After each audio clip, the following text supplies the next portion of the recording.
Here we go again. Want to slide over. Okay. Let's talk to my grandson when he was younger. I go, the best way to talk to a woman is to get her to talk about herself. Or give her a compliment, telling her something you like about her. Later on that day, he goes to Grandma and he goes, Grandma, I like the way your skin on your arms is kind of loose and flappy.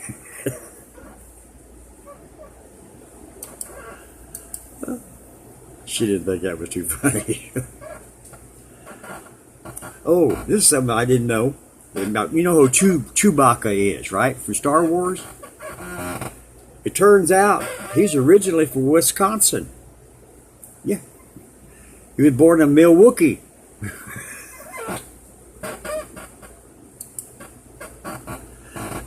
Yeah. I don't care what people think of me.